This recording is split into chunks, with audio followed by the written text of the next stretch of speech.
법화경 간센보살 보문품.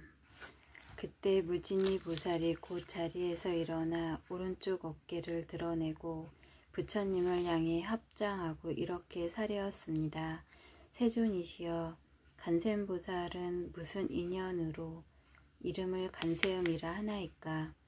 부처님께서 무진이 보살에게 이르셨습니다. 선남자야, 만약 한량없는 백천만억 중생이 갖은 고뇌를 받을 때 간센보살이 영험한 줄 알고 일심으로 그 이름을 일컫는다면 간센보살이 즉시 그 음성을 관하고 다 고뇌에서 풀려나 해탈을 얻게 하느니라. 만약 이 간센보살의 명호를 마음속 깊이 지니면 그는 설령 큰 불 속에 들어갈지라도 불이 태우지 못하리니 이 보살의 위신력 때문이니라. 만약 큰 물에 표류할 때에도 그 명호를 부르면 곧 얕은 곳에 닿게 되리라.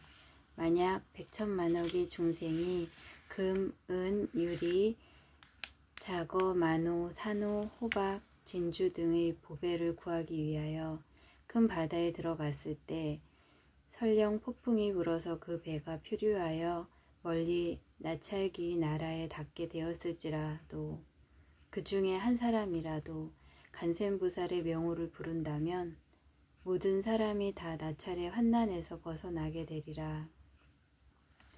이러한 까닭으로 이름을 간센보살이라 하느니라. 만약 사람이 해를 입게 될 때에 간센보살의 명호를 부르면 그들이 가진 칼과 몽둥이가 곧 조각조각 부서져서 벗어나게 되리라. 혹은 삼천대천 국토에 가득한 야차와 나찰이 와서 사람을 괴롭히려고 할 때 간센보살의 명호 부르는 소리를 들으면 이 모든 악기가 악의를 품은 눈초리로 보지도 못하리니 하물며 해를 입히겠느냐.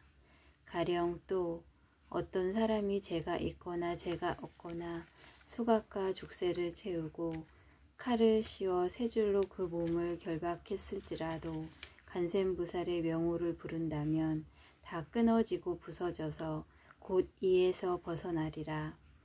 혹은 삼천대천 국토에 원적이 가득한데 한 사람의 우두머리가 상인들을 거느리고 값진 보배를 가지고 험한 길을 지나갈 때 그 중에 한 사람이 이렇게 외쳐 말하되 모든 착한 남자여, 겁내고 두려워하지 마시오. 여러분은 마땅히 일심으로 간센보살의 명호를 부르시오. 이 보살은 중생의 두려움을 없애주나니 여러분이 그 명호를 부른다면 이 원적에게서 마땅히 벗어날 것이니라 하여 상인들이 듣고 함께 소리를 내어 나무 간센보살 하면 그 명호를 부른 까닭으로 곧 벗어나게 되리라. 무진이야, 간센보살 마하살의 위신력이 높고 큼이 이와 같으니라.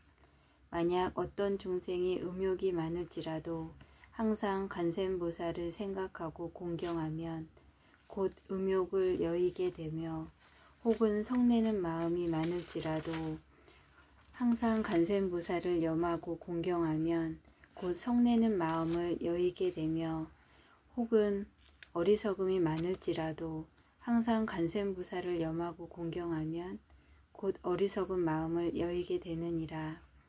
무진이야, 간센보살은 이와 같은 큰 위신력이 있어서 유익되게 하는 바가 많으므로 중생은 항상 마땅히 마음에 염할지니라.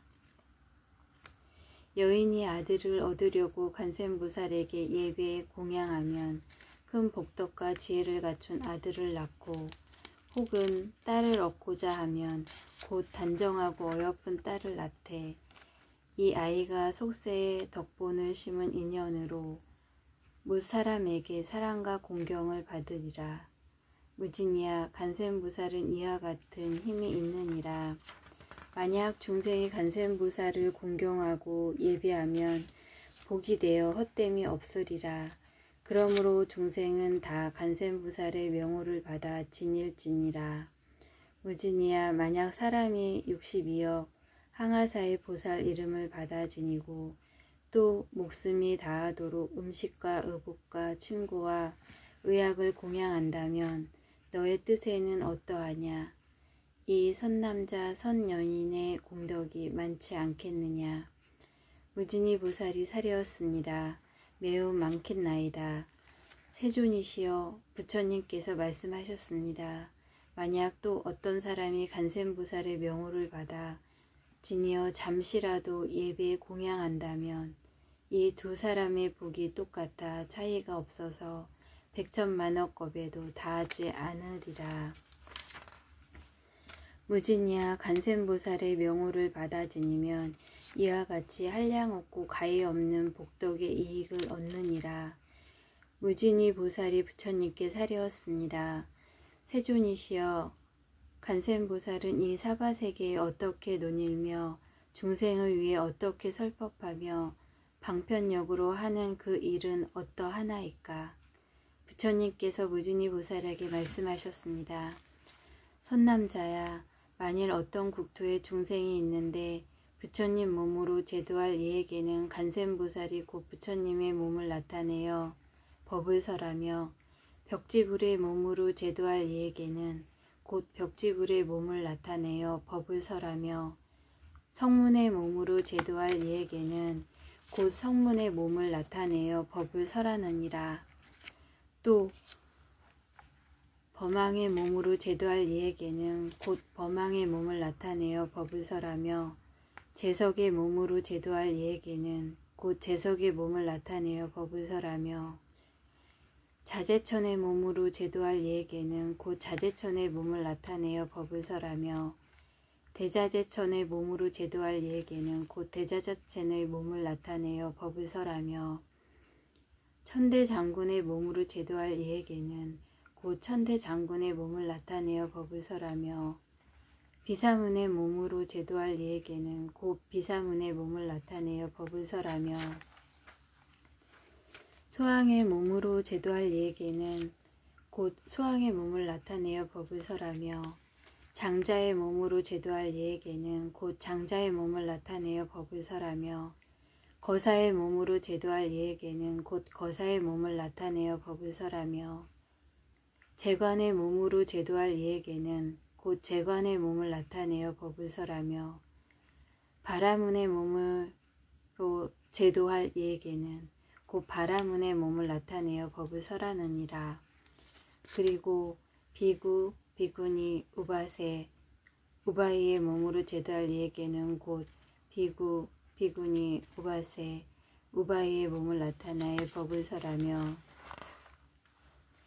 장자와 거사의 부녀와 재관의 부녀와 바라문의 부녀 몸으로 제도할 이에게는 곧 부녀 몸을 나타내어 법을 설하며 동남, 동녀의 몸으로 제도할 이에게는 동남, 동녀의 몸을 나타내어 법을 설하며 하늘, 용, 야차, 건달바, 아수라, 가루라, 긴나라, 마오라가, 인비인 등의 몸으로 제도할 이에게는 곧 다 이를 나타내어 법을 설하며 집 금강신으로 제도할 이에게는 곧 집 금강신의 몸을 나타내어 법을 설하느니라. 무진이야, 이 간센보살은 이와 같은 공덕을 성취하여 갖가지 형상으로 모든 국토를 누닐면서 중생을 제도하여 해탈케 하나니 그러므로 너희는 마땅히 일심으로 이 간센보살을 공양할지니라. 이 간센보살 마하살은 겁나고 두렵고 위급한 환난 중에서 능히 두려움을 없애주느니라. 그러므로 이 사바세계에서 다 그를 일러 무해를 베푸는 이라 하느니라.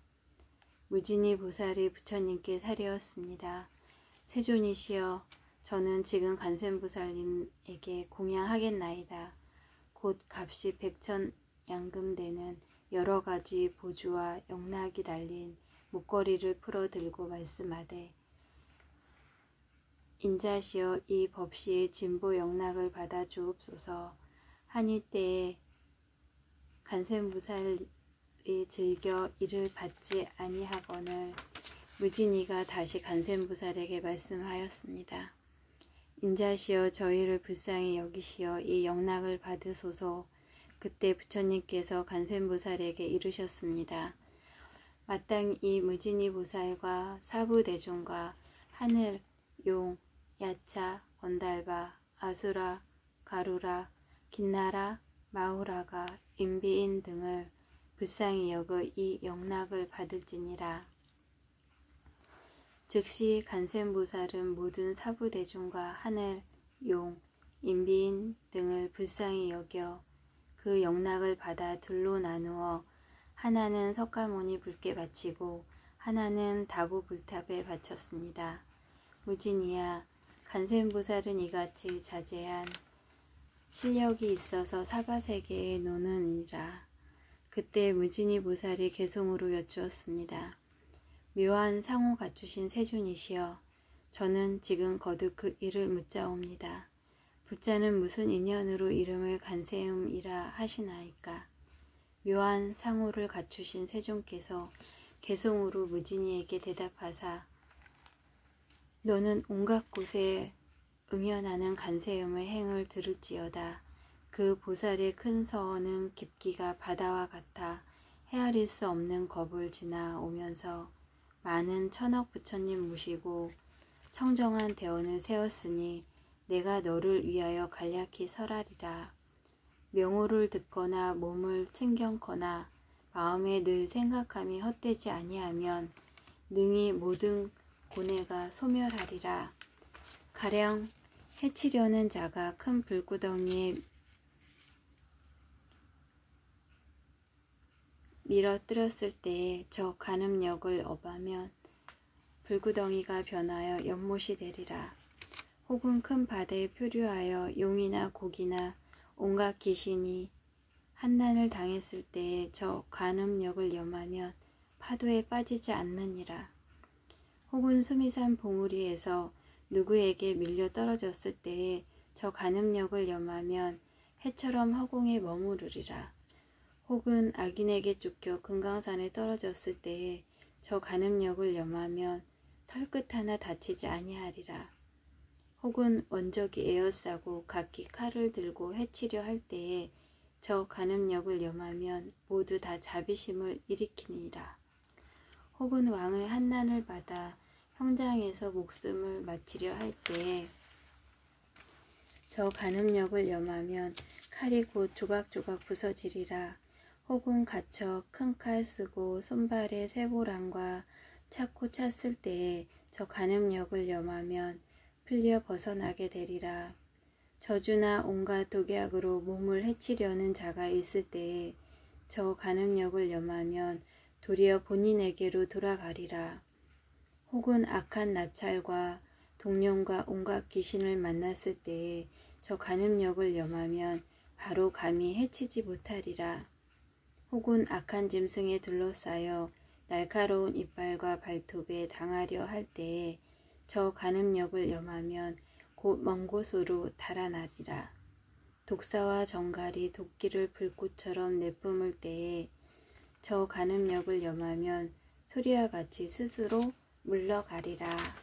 구름에서 우레소리 일고 번개치며 우박이 쏟아지고 큰 비가 올 때에 저 간음력을 염하면 즉시 흩어져 사라지리라.